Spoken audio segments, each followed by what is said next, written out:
बोलो साधु अमृत बानी, बरसै कंबल भीजै पानी।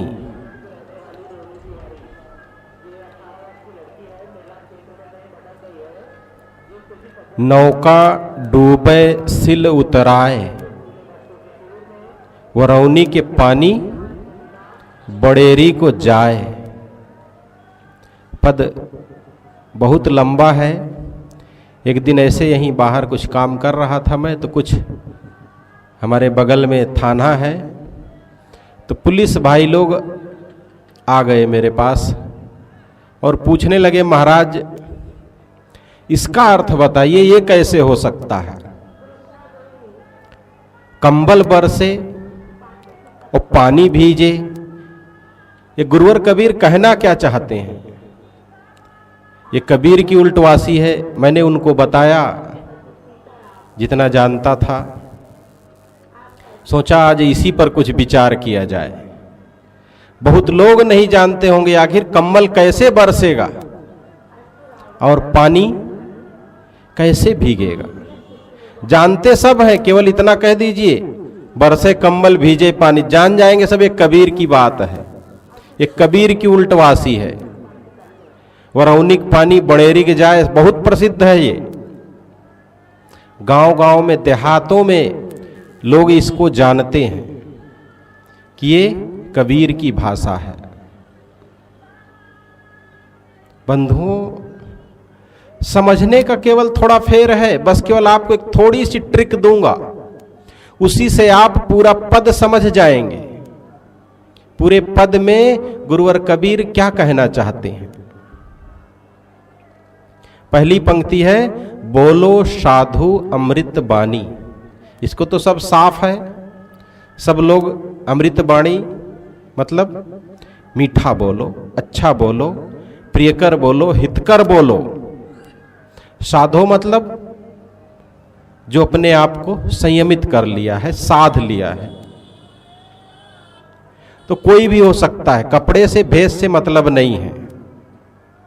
आगे कहते हैं बरसे कंबल भीजे पानी। यह पंक्ति बहुत महत्वपूर्ण है बंधुओं। कंबल बरस रहा है और पानी भीग रहा है,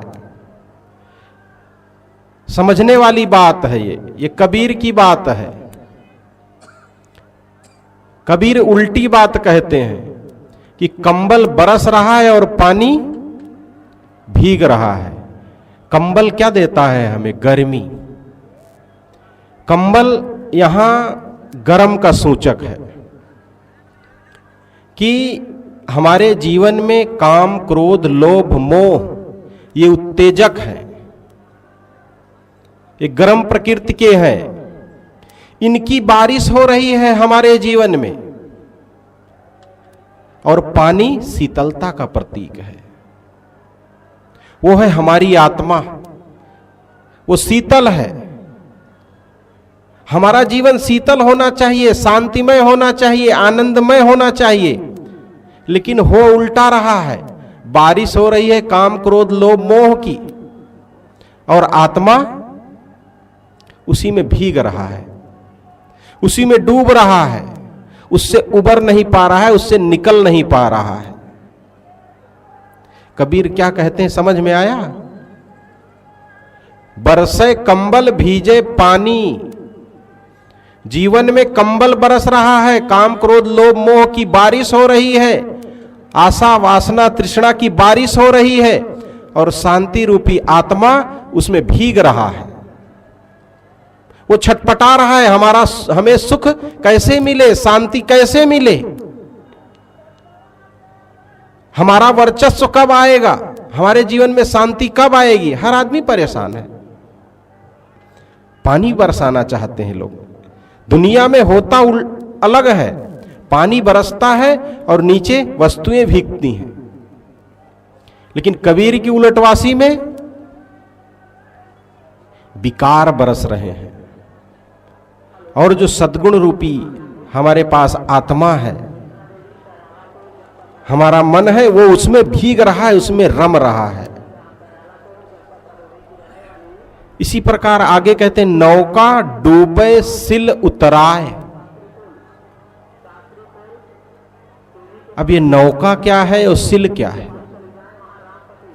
नाव होती है पानी में तैरने के लिए, इस संसार सागर से तैरने के लिए, पार होने के लिए हमें क्या मिला है? ये मानव शरीर। इसी से तरा जा सकता है। गधा, घोड़ा, बैल, ऊंट का जन्म पा करके नहीं पार हो सकते। कबीर कहते हैं ना, दीवाने मन भजन बिना दुख पई हो, औरो जन्म ऊंट के पई हो, बिन तौले बोझ लदई हो, बैठे ते उठे नहीं पई हो, घुरच घुरच मर जई हो, दीवाने मन भजन बिना दुख पई हो। पंछी में तो कौवा होई हो, करर करर गोहरई हो, और उड़ के जाए मैला पे बैठे, गहरे चोंच जमई हो।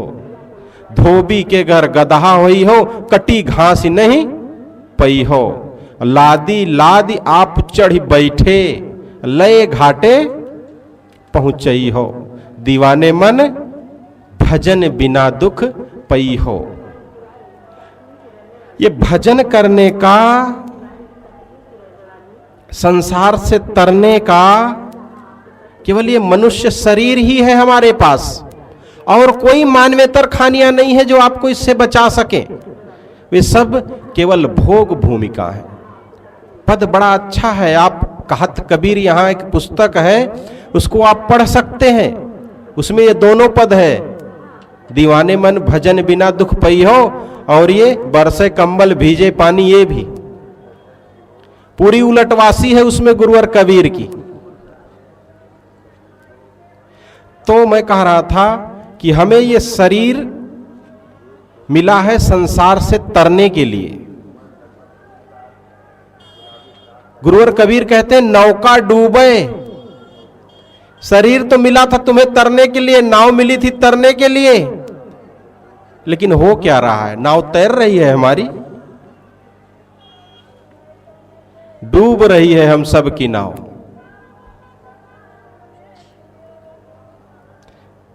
हम सब अपनी नैया पार नहीं लगा पा रहे हैं।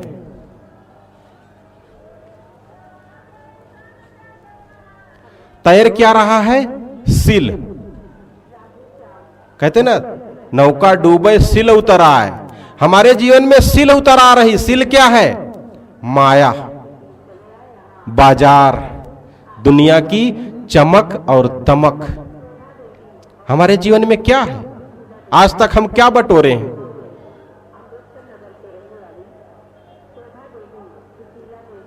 क्या चीज हमको अच्छा लगता है? दुनिया की चमक दमक, मोह, माया, आशा, तृष्णा, लोभ, यही सब अच्छा लगता है ना? यही सब हमारे जीवन में तैर रहा है, यही सब हमारे सामने है। बात समझ में आ रही कि नहीं? मतलब सिल तैर रही है हमारे जीवन में। आश्चर्य है, कबीर को उलटवासी ऐसे ही नहीं कहना पड़ा होगा। वो दुनिया को देखे कि होना क्या चाहिए और हो क्या रहा है। तुम्हें कितना बढ़िया ये नाव मिली थी, भजन करते, सत्संग करते, अपने आप को संयमित करते, इससे इस संसार सागर से अपने आप को पार ले जाते। लेकिन तुम्हारे जीवन में तो नाव ही डूब गई तुम्हारी, और ये विषयों का बाजार गर्म है। अभी यहीं कहीं कोई हीरो और हीरोइन आ जाए, यहीं रोड पर, चौराहे पर, कोई पंडाल ना लगे उनका, कितनी भीड़ हो जाएगी वहां। ये पुलिस प्रशासन भी नहीं संभाल पाएगा। फिर पहली बात तो उनको आने ही नहीं देंगे कि आप आ जाएंगे तो व्यवस्था हम नहीं संभाल पाएंगे।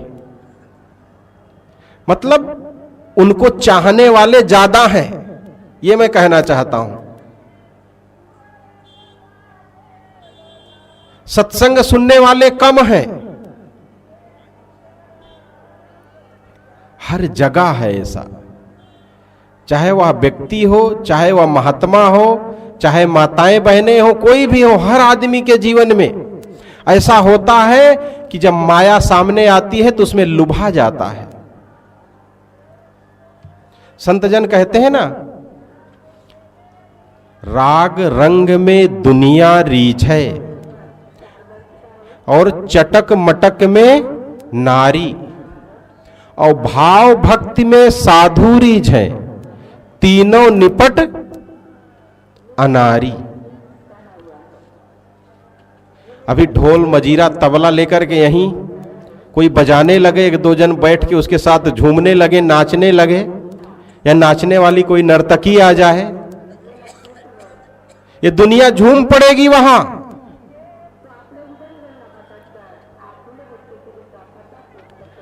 गांव में देखते होंगे ये माताओं का सामान बेचने वाला, बाला टिकुली सिंदूर, कभी एक तो बिता आ जाता है बेचने वाला साइकिल, कितना उसको घेर लेते हैं चारों तरफ से। चटक मटक की चीजें आ जाए, देखिए माताएं भी भूल जाती हैं उसमें। कहने वाले कहते हैं यही दो नहीं, इसके गलत करते हैं। महात्मा लोग भी गलत करते हैं। महात्मा को भी कहीं कोई शिष्य मिल जाए, फिर वो भी उसके पीछे पीछे घूमने लगेंगे। भाव भक्ति में साधु, साधु भी भूल जाते हैं। एक घटना है कि एक महात्मा यहीं इलाहाबाद स्टेशन पर, समझ लीजिए, ट्रेन से उतरे, बड़ा सा कमंडल पीतल का लिए, रस्सी में बांधे उतरे। एक मनचला देखा, अरे बाबा, और इतना महंगा कमंडल। और जैसे ट्रेन से उतरे तुरंत गया, बाबा पाए लागी, पैर छुआ, और आप कैसे हैं, स्वास्थ्य बढ़िया है, बहुत दिन बाद आपके दर्शन हुए। अब वो बाबा देख रहे हैं बार बार, ही कौन है कौन नहीं। कहते हैं बच्चा तुम कौन हो? अरे महाराज हम आपको हरिद्वार में मिले थे इतना साल पहले। कहे हरिद्वार में? दिमाग नहीं, ख्याल नहीं। अरे महाराज आप भूल गए होंगे, हमें याद है, हम आपको मिले थे, आप हमको प्रसाद दिए थे, हम खाए थे। आइए आइए इधर कुर्सी में बैठिए। ले गया, एक कुर्सी में बैठा दिया। महात्मा को भी लगा, अरे देखो अनजान शहर में हमारा भगत मिल गया, हमारा चेला मिल गया, कितना बढ़िया। बड़े खुश हुए। कहा महाराज आप भूखे होंगे, बहुत देर से, रुकिए मैं आपके लिए कुछ खाने पीने के लेके आता हूं। बैठा दिया कुर्सी पर वहीं, और गया, घूम के आया। 4-5 मिनट बाद कहा महाराज यहां आपके खाने लायक कुछ मिल नहीं रहा है। एक दुकानदार दूध रखा है, हमें वही लगा वही आपके लिए ठीक होगा। दूध लाने के लिए मैं उससे बात किया हूं, किसमें लाऊं समझ नहीं आ रहा है, यही कमंडल दीजिए, इसी में लेके आता हूं। वो कहे ले बच्चा, इतना बढ़िया शिष्य मिला, और क्या चाहिए। धर के कमंडल पकड़ा दिए उसको। कमंडल लेके वो तो चंपत। बाबा बैठे हैं, अब आवे कि तब आवे, अब आवे कि तब आवे। अब लोगों से पूछते हैं भैया हमारा चेला कहां गया।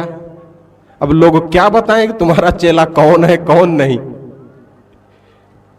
तो भाव भक्ति में साधु रीझ है, और तीनों निपट अनारी।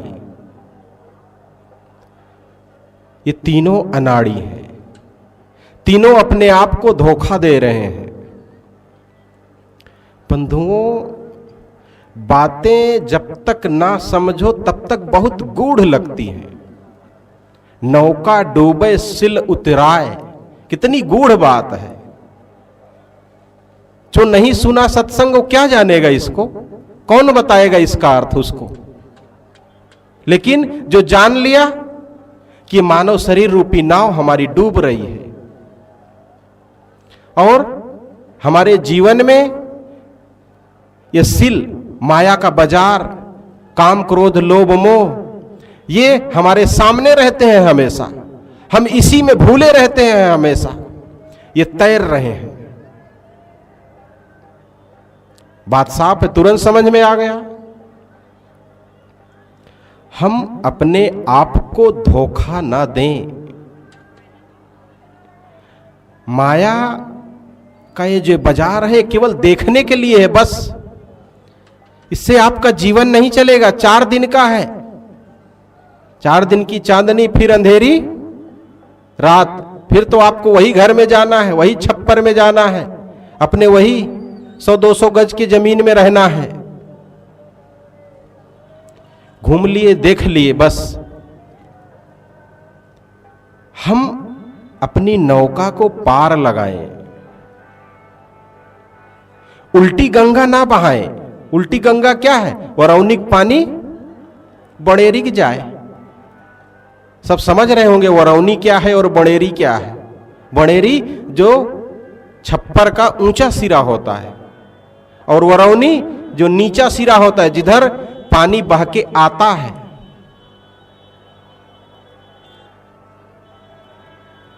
होना यह चाहिए कि बड़ेरी का पानी वरौनी को आए, लेकिन गुरुवर कबीर कहते हैं मैं तो उल्टा देख रहा हूं। आदमी का मन आदमी के बस में होना चाहिए।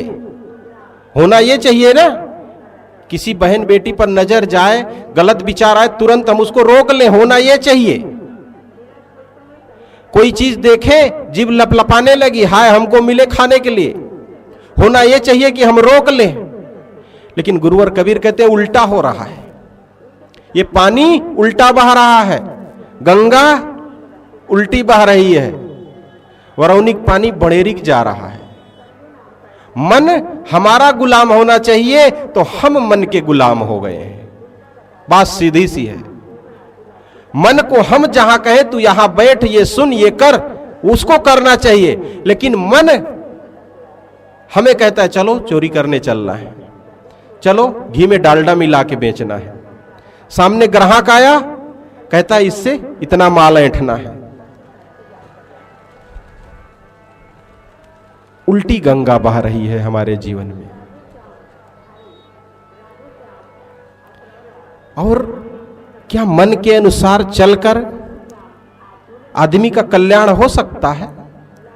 आदमी अपने जीवन को दुखों से मुक्त कर सकता है? किसी के साथ आप गलत कर लेंगे तो क्या हमारे जीवन में सुख और शांति और संतोष आ जाएगा? आज तक के इतिहास में क्या कभी कहीं सुने हैं कि कोई चोरी किया हो और राजा बन गया हो? किसी दूसरे का माल खाया हो और बहुत बड़ा राज्य का मालिक हो गया हो? इतने इतिहास हैं। लेकिन फिर भी करने वाले लोग करते हैं। उनको पता नहीं है कि इस करने का परिणाम क्या होगा, इसलिए करते हैं। जिस दिन पता हो जाएगा ना कि गलत का परिणाम क्या होता है, उस दिन से उनके जमीन पैर के तले से खिसक जाएगी। एक दिन मैं और कहा था कि आप गलत ढंग से, अनैतिक ढंग से किसी की मेहनत की कमाई हुई पूंजी को अगर अपनाते हैं तो इससे बड़ा धोखा आपको कोई नहीं दे सकता है। देखने में तो यह लग रहा है आप धोखा दे रहे हैं उसको। अनैतिक ढंग से किसी की संपत्ति को आप अपना लीजिए तो देखने में तो यह आएगा आपने किसी को धोखा दिया। लेकिन नियम क्या कहता है कि सबसे बड़ा धोखा आप खा रहे हैं। सबसे बड़ा धोखा हम खा रहे हैं। यह हर सिद्धांत कहता है, बस केवल हमें विचार करने की जरूरत है, सोचने की जरूरत है, मनन करने की जरूरत है, समझने की जरूरत है कि कैसे हम धोखा खा रहे हैं। हम किसी का 10 रुपया चुरा लेते हैं, किसी का 1000 रुपया चुरा लेते हैं तो हमारे पास संपत्ति बढ़ जाती है। देखने में तो ये होता है, लेकिन संत जन कहते नहीं, तुमने अपने बैंक में, अपने खाते में एक खोटा सिक्का डाल लिया, 1000 का एक नोट रख लिया जो नकली है, खोटा है। जब समय आएगा, जब जरूरत पड़ेगी तो वो सिक्का बाजार में कोई लेगा नहीं। संत जन कहते हैं बंधुओं, तुम घर से निकलो, तुम धोखा खा के आ जाओगे तो अच्छा है। तुम धोखा खा के आ जाना अच्छा है, लेकिन बंधुओं किसी को धोखा दे के मत आना। अगर आपने किसी को धोखा दिया तो बहुत बड़ा धोखा खा गए आप। आपने धोखा नहीं दिया, आपने अपने लिए गड्ढा खोद लिया, अपने लिए एक गड्ढा खोद लिया जिसमें आपको गिरना है, उससे कोई नहीं बचा सकता है। आप किसी के साथ गलत किए, अनैतिक ढंग से लिए, तो एक ना एक दिन आपको उसे वापस करना पड़ेगा। और ऐसे ही नहीं, ब्याज सहित लिए तो आप केवल 10 रुपया थे, 100 रुपया थे, लेकिन वापस हजारों में करना पड़ेगा। आप भूल जाते हैं गलत करके। आदमी यही कहता है, महाराज हम क्यों परेशान हैं, हम तो सबका भला चाहते हैं, लेकिन दुख हमारे ही जीवन में क्यों आता है।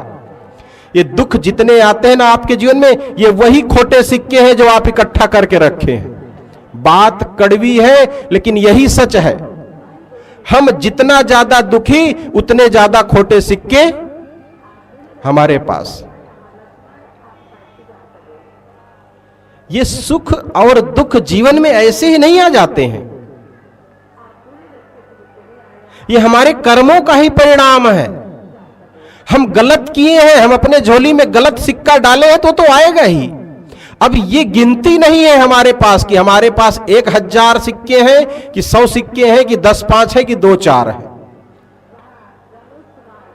है, बहुत है। और वो सब आ रहे हैं, जब उनका समय आता है, परिस्थिति बनती है, समस्याएं हमारे सामने समस्या बन के वो खड़े हो जाते हैं। आदमी के जीवन में आज कितनी समस्याएं आती हैं, कितनी परेशानियां आती हैं। आपसे अगर पूछा जाए, भैया आपके जीवन में कितना समस्या आई, कितना दुख आया, कितनी परेशानी आई, आप कहेंगे कि महाराज इस दुनिया में अगर कोई दुखी है, कोई परेशान है, तो मैं किस मजबूरी और किस परिस्थिति से कैसे जी रहा हूं, इसको केवल मैं जानता हूं। मेरे दुख को, मेरी परेशानी को कोई नहीं समझ सकता है। ये हर आदमी कहता है। हर आदमी अपनी कहानी लिखे तो हर आदमी की एक दुख भरी कहानी होगी, रामायण से भी ज्यादा। रामायण में कितना दुख है, इतना बढ़िया अयोध्या कहने के लिए राम, लेकिन उनके पिता उनको घर से निकाल देते हैं। जाओ, हम लोगों को निकाले हैं कभी क्या? साथ में उनकी पत्नी भी, उनके भाई भी चल दिए जंगल। आज तो जंगल ही नहीं है, लेकिन फिर भी हम परेशान हैं। उससे ज्यादा, उनसे ज्यादा दुख भरी कहानी है हम लोगों की। उन्होंने अपने गले में फांसी का फंदा नहीं लगाया, लेकिन हम कईयों बार सोच चुके हैं, काश मैं भी लटक जाता तो छुट्टी मिल जाती, सारी समस्या का समाधान हो जाता। हर आदमी सोच चुका होगा कि मैं मर जाऊं, बस सारी समस्या का समाधान। लेकिन उनके बाप, उनके पिता उनको घर से निकाल दिए, वो नहीं सोचे। वहां जंगल में रावण पत्नी को उठा ले गया, फिर भी वो नहीं सोचे।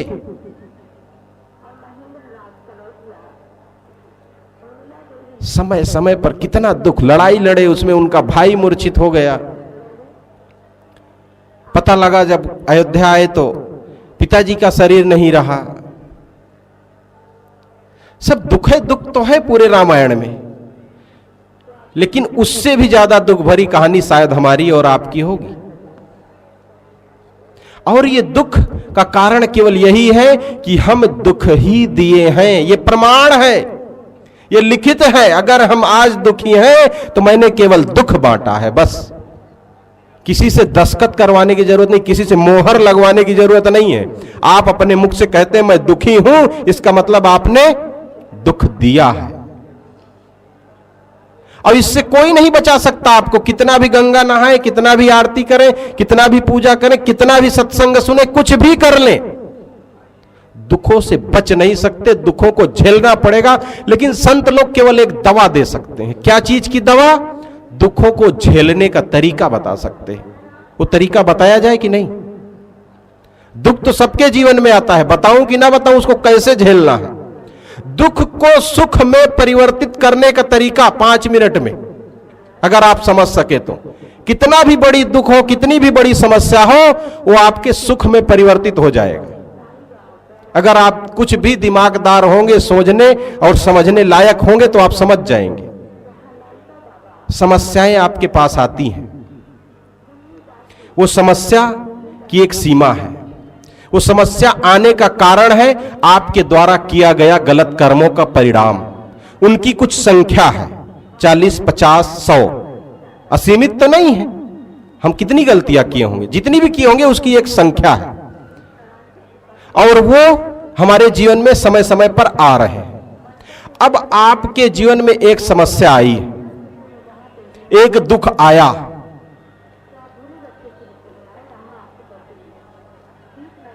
आप परेशान हो गए, बहुत पीड़ित हो गए। लेकिन संत जन क्या कहते हैं कि आपके जीवन में एक समस्या आई नहीं, अगर वो आज उदय हो गई तो आप कागज में लिख लीजिए कि एक समस्या कम हो गई। बातों को थोड़ा फिर से समझिए। आपके पास 10 सिक्के हैं जो नकली हैं, और आज उसमें से एक सिक्का चल गया, कोई ले लिया, वो दुख आ गया। वो 10 सिक्के आप पास दुख है, परेशानी है, विपत्ति है, आप धरे हैं पॉकेट में, जब से जन्म लिए लेके घूम रहे हैं, और आज एक दुख उसी में से निकल के आपके सामने आ गया। आपके पास शक्ति है, ताकत है, रुपया है, पैसा है, घर है, परिवार है, उस दुख को झेल सकते हैं, और ये सोचेंगे कि अब 9 ही बचा, अब उनको तो आपको ही खर्च करना है। वो सिक्के, वो दुख आपके ही जीवन में आएंगे। अब आप क्या चाहते हैं, जवानी में आए वो कि बुढ़ापा में आए, ये बताइए। वो दुख जवानी में चाहते हैं हम कि बुढ़ापा में चाहते हैं? सब यही चाहते हैं ना कि जवानी में आ जाए। हमें 10 बार बुखार लगना है मान लीजिए, तो क्या चाहिए, बुढ़ापा में आए, तब आप डॉक्टर के पास भी नहीं जा पाएंगे। लेकिन एक जवान 25-30 साल के बच्चे आदमी को आ जाए तो वो अपना साइकिल उठाएगा, दोस्तों को फोन करेगा और डॉक्टर के पास चला जाएगा। तो अगर दुख आता है हमारे जीवन में, बोलिए सद्गुरुदेव की जय। पूज्य साहेब जी पधार चुके हैं, कुछ देर बाद साहेब जी के भी विचारों से हम लाभ लेंगे। तो बंधुओं, मैं कह रहा था कि हमारे जीवन में जो ये दुख आया, परेशानियां आई, उस समय हम ये सोचना है कि हमारे जीवन से एक दुख दफा हो गया, कम हो गया। हमें सावधानी यही रखनी है कि कोई नया दुख नहीं बनाना है, अपने झोली में नया खोटा सिक्का नहीं डालना है, किसी को पीड़ा नहीं देना ही अपने झोली में गलत सिक्का ना डालना है। किसी को आप पीड़ा देते हैं, दुख देते हैं, परेशानी देते हैं, तो आप अपने पॉकेट में एक खोटा सिक्का रख लेते हैं। आप चाहें कि नहीं हम तो नहीं खर्चा करेंगे, धरे धरे मर जाएंगे, अगले जन्म में मिलेगा, वो जन्म लेंगे और एक आंख ऐसे मुंदी रहेगी, वो सिक्का चलेगा ही, आप बच नहीं सकते उससे। झेल जाइए उसे और खुश होइए कि अभी हमारे आंख और हाथ और पैर सब सही है, मैं झेल सकता हूं। प्रकृति का कुछ ऐसा नियम बने, जितने दुख आना है आज ही आ जाए। अब बताइए, दुख दुख जैसे लगेगा? यही है दुख में से सुख निकालना। आप सुख का अनुभव करिए कि हमारे जीवन में परेशानियां आज ही आ जाएं। हम चाहते हैं जो भी दुख आना है वो आज ही आ जाए। हमारी पॉकेट में जितने सिक्के हैं खराब वाले, कौन उसको बुढ़ापा के लिए रखेगा? सब यही चाहिए ना, चल जाए, जो होगा झेल लेंगे, जो होगा एक दिन रो लेंगे, 4 दिन नहीं खाएंगे, और क्या होगा। तो बंधुओं, ये है दुख में से सुख निकालने का तरीका, ये संत जन बताते हैं। इन सब बातों को हम समझें और ये दुनिया का जो माया है, बाजार है, इससे अपने मन को हटाएं। और ये जो शरीर मिला है, ये जो नौका मिली है इसको तैराएं डुबाएं नहीं। कबीर यही कहते हैं ना, नौका डूबे सिल उतराए। इस नौका को डुबाएं नहीं। और जो हमारे जीवन में ये माया का बाजार गर्म है, जिसकी चमक दमक में हम भूल जाते हैं और गलत कर बैठते हैं, दुखों का बीज बो लेते हैं, इसको बोना बंद करें। बस हमारी सिल अपने आप डूब जाएगी और नाव तैरने लगेगी। तो बंधुओं, जरूरत है कि हम गुरुवर कबीर की इस गूढ़ बात को, उल्टवासी को समझें। और अच्छी तरह से जानने के लिए आप सामने बुक स्टॉल पर कबीर की एक उलटवासी नाम की एक बुक है, कबीर की उलटवासियां। उसमें सारी उलटवासियां मिल जाएंगी और सबका अर्थ आप सब पढ़ेंगे तो नाच उठेंगे, खुश हो जाएंगे। पढ़ेंगे तो, पढ़ने में तो अटपटा लगता है, लेकिन जब समझेंगे तब आपको समझ में आएगा। तो बंधुओं, हम ऐसे पदों को पढ़ें और अपने जीवन का उद्धार करें, और जो करना चाहिए, जो संदेश देते हैं गुरुवर कबीर या संतजन, उसको अपने जीवन में उतार कर अपने आप को दुखों से बचाएं। बस इतना ही कहकर मैं अपनी बात को यहीं समाप्त करता हूं। बोलिए सद्गुरुदेव की जय। अभी हम सब श्री करमचंद साहब जी द्वारा बहुत सुंदर विचार श्रवण कर रहे थे कि जैसा हम करते हैं उसका फल हमें यहीं भोगना है। किसी ने बड़ा अच्छा कहा कि कर्मों का है मिलता फल, आज नहीं तो निश्चय कल। जो हमने किया है उसका कर्म फल यहीं भोगना पड़ेगा, ये हमें पूरा ध्यान रखना चाहिए। इसलिए अपने कर्मों का सुधार होना चाहिए। अब हमारे बीच उपस्थित हैं पूज्य श्री कृपा शरण साहब जी।